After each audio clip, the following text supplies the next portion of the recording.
first of all, you have liked the promo. Thank you for that. And the feedback is very good. What we are getting from the audience. Yes, we are excited. Let's see. We are hoping for the best. And obviously, मतलब first time अभी पहली film direct की है तो excitement तो level क्या होगा आपको पता ही है. So let's see. रिस्पॉन्स बहुत अच्छा मिल रहा है, आपने भी देखा होगा ट्रेलर, आपको कैसा लगा? इम्प्रेसिव, बस लव चीज़ है, सब जगह से वही मिल रहे हैं, कमेंट्स मिल रहे हैं कि बहुत अच्छे हैं. Never ever thought of coming to Bollywood. वो तो 2008 में रिसेशन स्ट्राइक किया दिल्ली में कॉल सेंटर. क्योंकि कहाँ जाने वाले थे फिर? हाँ, What do you think? नहीं, मैं तो कभी आने नहीं वाला था. मैं तो रिसेशन जब स्ट्राइक किया तो मैंने बोला यार कॉल सेंटर में काम करना तो बॉम्बे चल के करते हैं ना, पैसा ज़्यादा मिलेगा. मैं उस हिसाब से बॉम्बे जा रहा है. उसी हिसाब से बॉम्बे है. 2 ढाई महीने में अनुराग सर से मुलाकात हुई पृथ्वी थिएटर पे. उनको कहानी सुनाई, गैंग्स ऑफ वासेपुर पसंद आ गई. उन्होंने बोला तुझे क्या करना है? मैंने कहा मुझे तो एक्टिंग करनी है. इतना आसान था? इतना आसान था मेरे लिए. Shit. एंड जब सुनो स्ट्रगल उसके बाद चालू हुआ. अच्छा एक्टिंग करनी है तुम्हें, आ जाओ बेटा. उसके बाद जब 3 साल स्ट्रगल हुआ ना कि लिखो, अब तुम अच्छा लिखोगे तो ये फिल्म बनेगी, और जब फिल्म बनेगी तभी एक्टिंग करोगे ना. तो मैंने बोला अच्छा. तो फिर मैंने लिखना शुरू किया वासेपुर. तो वो 2 पार्ट में लिख दी, 2 पार्ट में लिखी. तो फिर मैंने बोला कि अच्छा सर इसमें सब तो बोले अच्छा डेफिनेट कर लेना. फिर इतना आसान भी नहीं था. उसके बाद फिर उन्होंने एक शॉर्ट फिल्म की जिसमें मैं क्योंकि फिल्म प्रोसेस कुछ मालूम नहीं था, मतलब गाँव से उठ के आए, डायलॉग ही तो देना है, कैमरे के आगे दे देंगे, हो गए हीरो. तो वो चीज़ें दिमाग में होती थी. जब मैं एक प्रोसेस के थ्रू किया, एक शॉर्ट फिल्म बनी थी नो मोर करके, अनुराग सर ने बनाई थी. उसमें के सर थे, के मेनन, काल्की थी, मैं था. तो उस दौरान फिर मैं एसोसिएट भी था अनुराग सर का, ईपी भी था और एक्टर भी था. तो वहां समझ में आ गया कि मैं कितना तगड़ा जो है गंदा एक्टर हूँ, कैमरा कॉन्शियस हूँ और सब कुछ हूँ और हर एक वो चीज़ हूँ जो कभी मैं एक्टर नहीं बन सकता. उसके बाद फिर मेहनत स्टार्ट हुई एक्टिंग के पीछे, लोगों को पकड़ पकड़ के. तो मुझे उसमें नवाज भाई जो है उन्होंने बहुत हेल्प की, रिचा ने हेल्प की, बहुत सारे लोगों ने हेल्प की कि ये चीज़ें हैं, ये चीज़ें नहीं है. एक मेरा दोस्त है विनोद रावत, उसने बहुत हेल्प किया मुझे. वैसे करके फिर एक्टिंग हो गई. उसके बाद फिर फिल्म रिलीज हुई. जब फिल्म रिलीज और वासेपुर के शूट खत्म होने के बाद मुझे 13 साल टाइम मिला अपने आप को ग्रूम करने का कि ये फिल्म देखो, वो फिल्म देखो, लोगों से मिलो. वासेपुर रिलीज होने के बाद मैंने ये फिल्म भी लिखी थी एज अ राइटर एक्टर. तो मैं पहुंचा था अमित शर्मा के पास. अमित शर्मा जिन्होंने तेवर डायरेक्ट की, तो मैं उनके पास पहुंचा. उनको भी फिल्म चाहिए थी, उनको भी डायरेक्ट करना था, तो उनको बहुत पसंद आई. हालांकि फिर जब नहीं पाया कुछ कि यार मैं कुछ और भी करना चाहता हूँ, तो फिल्म नहीं बनी. फिर मैं पहुंचा अभिषेक चौबे के पास. तो वो 1.5 इश्किया में थोड़ा बिजी थे. उन्होंने बोला उसके बाद हम करते हैं कुछ. तो टाइम निकला जा रहा था. मुझे लगा कि यार अभी किसके पास मैं रुकूं. उसके बाद मैंने बोला यार मैं खुद ही करता हूँ डायरेक्टर जॉब इसको, क्योंकि बहुत सारे अगल बगल वाले होते हैं ना कि अच्छा यार तू खुद क्यों नहीं करता, तो खुद क्यों नहीं करता. तो लोगों ने मुझे चढ़ा दिया, तो मैं भी चढ़ गया उस टाइम पे. मैं हो गया बहुत, मैं ही करता हूँ डायरेक्ट. तो बस ऐसे करके उतर गया, क्योंकि मैंने कभी किसी को असिस्ट नहीं किया. फिल्में बहुत लिखी मैंने, मतलब फरदीन खान प्रोडक्शंस के लिए, वासेपुर के बाद फरदीन खान प्रोडक्शंस के लिए लिखी फिल्म, मधुर भंडारकर के लिए फिल्म लिखी, मैडम की पीएनसी जो प्रोडक्शन हाउस है उसके लिए लिखी थी वो मोहनिया. तो फिल्में ऐसे करके बहुत लिखी मैंने, पर असिस्ट कभी किसी को करने का मौका नहीं मिला. तो जब लोगों ने कहा कि कर लो खुद ही, तो मैंने भी कहा ठीक है, तो फिर खुद ही कर लेते हैं. ये तो जैसे बात हो ही रही थी अभी कि जीशान ने जिस तरह से गैंग्स ऑफ वासेपुर भी लिखी थी, आप उसको भी, उस फिल्म को भी देखेंगे कि बावजूद इसके उसमें करीबन 100 से ज़्यादा एक्टर थे.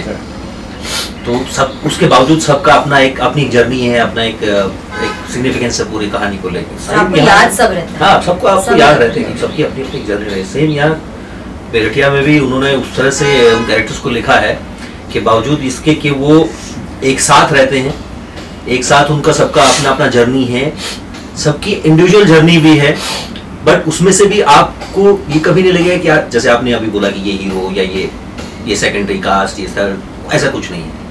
फिल्म की कहानी प्राइमरी है और उसमें जितने एक्टर्स हैं वो सब उस कहानी के लिए काम कर रहे हैं.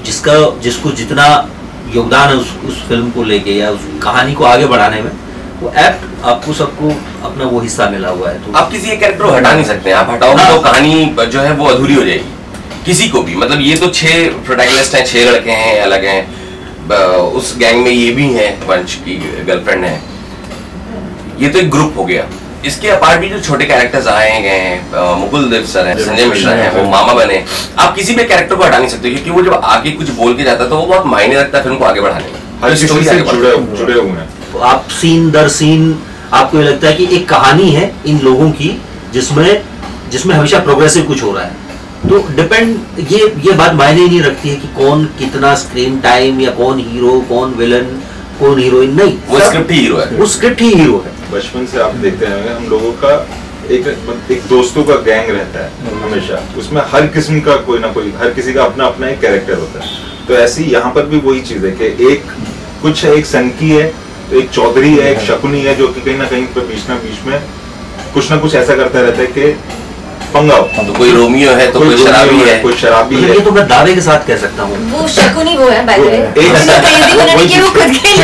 एक सनकी होता है, तो अब वो सनक जब तक नहीं होगी तो हसर नहीं मचेगी। किसी भी फिल्म में दो तरह के कैरेक्टर होते हैं। एक वो जिसको ऑडियंस देख के ये बोले कि यार ये तो मेरे जैसा है, या ये उस दोस्त जैसा, अरे ये तो मैंने वहां देखा, या आप वैसा बनना चाहते हो, अरे यार कौन है ये लोग, मुझे ऐसा कुछ करना है लाइफ में। तो मैं दावे के साथ कह सकता हूँ, क्योंकि मैं भी एक छोटे शहर से कॉलेज से पढ़ा हुआ हूँ, कि जब आप इन कैरेक्टर्स को देखेंगे, ना सिर्फ इन 6 लोगों को या सातवीं जो एक महिला गुंडी है हमारी फिल्म में, उनके अलावा जो मामा हैं, जो पुलिस वाले हैं, जो छोटे छोटे कैरेक्टर जिनका एक एक सीन है, आप आइडेंटिफाई कर जाओगे। एंड मैं तो बॉम्बे से पली बड़ी हूँ, but even then when I watch these guys on screen I am entertained. मतलब इतने इंटरेस्टिंग इन देमसेल्व्स है हर कोई कि आपको लगता है कि हाँ मुझे इनको देखना है कि अब इस सीन में ये क्या करेगा, ये क्या बोलेगा। हाँ, I really wanted to do an action film, I really wanted to do a gangster film. So when I saw Wasseypur I kept thinking in my head why couldn't I fit into any of these characters and why couldn't I be a part of such a film? When Vicky told me कि ज़ीशान जिन्होंने वो लिखी है वही कुछ और बना रहे हैं, मैंने कहा मुझे तो मिलना है। तो I met him and he narrated something to me and मतलब ऐसा फ्लेवर, ऐसा जोन बहुत कम मिलता है आपको करने को, especially when you're a girl, you don't get this kind of an option to do. This is something which is based in very small town. You know, तो small town के जो लोग होते हैं, जो उनका thought process होता है, जिस सब से वो चलते हैं। Say for example, if you have seen हासिल, तो हासिल की एक अलग ही कहानी है, वो भी कॉलेज के ही लोग हैं, इरफान सर है उसमें, उनका एक अलग ही टेक है लाइफ में। तो ये उस तरह की चीज़ है, मुझे अट्रैक्ट करती है। नॉर्थ साइड, मैं नॉर्थ साइड में पला बड़ा हूँ, तो मैं वहाँ की चीज़ों को बहुत अच्छे से जानता हूँ। और मेरा मानना ये कि जिसको आप जानते हो, जो आप जी चुके हो, जो आप देख चुके हो, आप वो ज़्यादा अच्छे से दिखा सकते हो। Every time when you give surprise to audience ना, तो वो बहुत जरूरी है, सरप्राइज एलिमेंट। जैसे वासेपुर एक ऐसी दुनिया थी जो किसी ने नहीं देखी थी, ठीक है। बिहार पे बेस्ड बहुत फिल्में देखी है आपने, बहुत देखी हैं, वो दुनिया नहीं देखी थी आपने वासेपुर। तो जब लोगों ने देखी तो लोग ऐसे हो गए कि अच्छा ऐसा भी होता है, ऐसी जगह पे ऐसा भी होता है। तो ये इस फिल्म में ये भी एक चीज है कि आप देखोगे तो आपको लगेगा अच्छा ऐसा भी होता है, लड़के ऐसे भी होते हैं, ऐसे लड़के भी होते हैं कॉलेज में। मुझे तो लगता है कि I don't think they are really a gang, मतलब वैसे एक वायलेंट गैंग नहीं, they are group of friends जो ये बस करते हैं। मतलब आई डोंट थिंक उनको खुद को लगता है कि हम मतलब एक गैंग ऑफ गैंगस्टर गैंग है या हम बहुत बड़ा कुछ करने जा रहे हैं, नहीं। वो है ना दोस्त है, मोस्ट अनप्रोफेशनल गैंगस्टर्स, वो करे जा रहे हैं, प्रोफेशनली गैंगस्टर्स नहीं है वो, बट वो उनका कैरेक्टर है, उनका नेचर ऐसा है, brave enough to do anything। ना उनका बिजनेस है, हमें ये करना है तो हमको यही करना है। मतलब एक ने बंदूक उठा ली तो बाकी 3 चले गए, हाँ चलो हम भी उठा लेते हैं। That makes it more creepy, more scary also। यार ये तो मतलब लगते नहीं कि गैंगस्टर हो सकते हैं, या इनका कोई ऐसा कोई कनेक्शन नहीं है। इनको ये छोटी छोटी चीजें करने पोस्टर है, आप यहाँ देख रहे हैं कहीं पर भी अगर नंबर प्लेट जो जाट गवर्नमेंट लगा रखी है, ठीक है, इसी में टशन है, इस ये नहीं लगाना नंबर, क्या नहीं लगाना, पुलिस वाले नॉर्थ ऐसा है, बस है नॉर्थ में बहुत जगह पे ऐसा है। और ट्रेलर में भी तो एक शॉट है कि शादाब ने बोतल फोड़ के चोरी कर ली ठेके की, और बाकी तो बैठे कि कर क्या रहा है और पता भी नहीं चला, वो कह रहे भागो, तो ये उठ के भागते हैं, अच्छा हमने चोरी कर ली, है अभी तो दारू पी रहे थे अब चोरी कर ली। तो बहुत अनप्रेडिक्टेबल है वो। Exactly, very conscious decision it was, because अभी मैंने खुद नहीं देखा स्क्रीन पे बहुत सारी ऐसी चीजें, और मैं अगर वहां से बिलोंग करता हूँ और मैं भी ना दिखाऊं तो फिर कौन। तो अगर मुझे एक तरह से आप ये कहो कि अगर मुझे अपॉर्चुनिटी मिल रही तो मैं क्यों नहीं दिखाऊं, मैं वहां की वो चीजें दिखाऊं ना जो आपने नहीं देखी। मैंने हमेशा बोला मुझे वो चीज करने में मजा आता है जिसको करके मैं आपको सरप्राइज करूं। अब सरप्राइज 2 में हो सकता है, अच्छा और बुरा।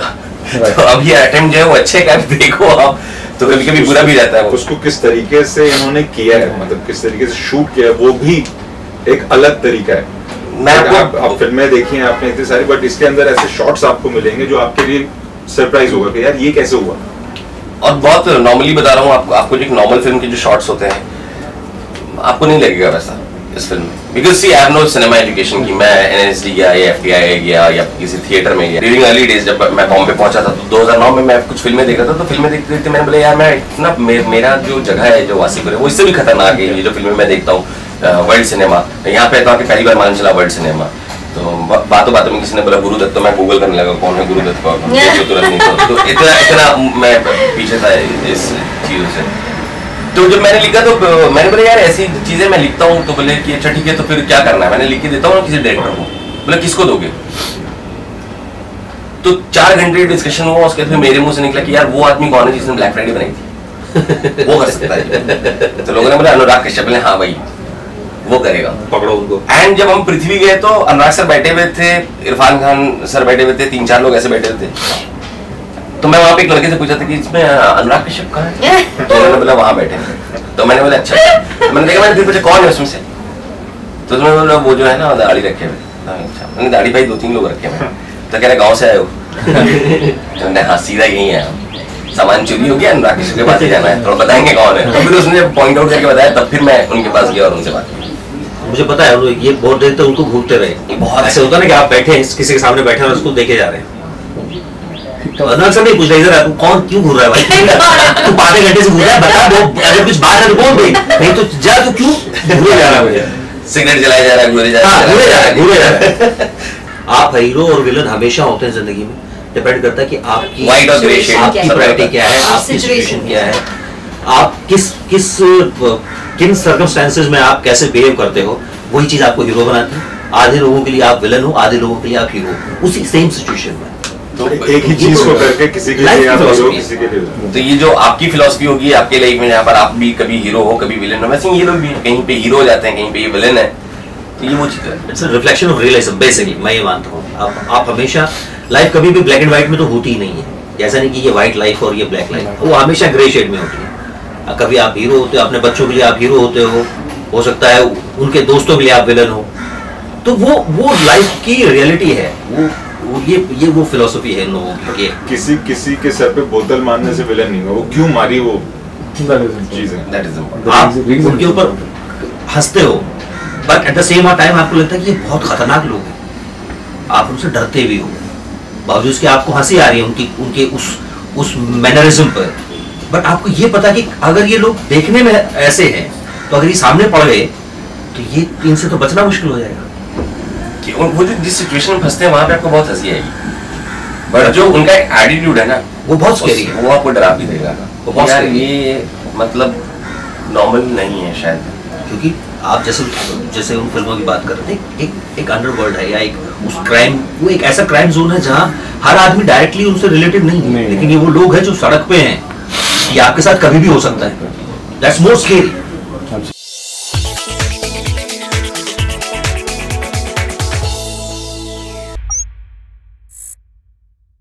Hi, this is Faridoon Shahryar. For the most interesting celebrity interviews, do subscribe to Bollywood Hungama. Keep on watching.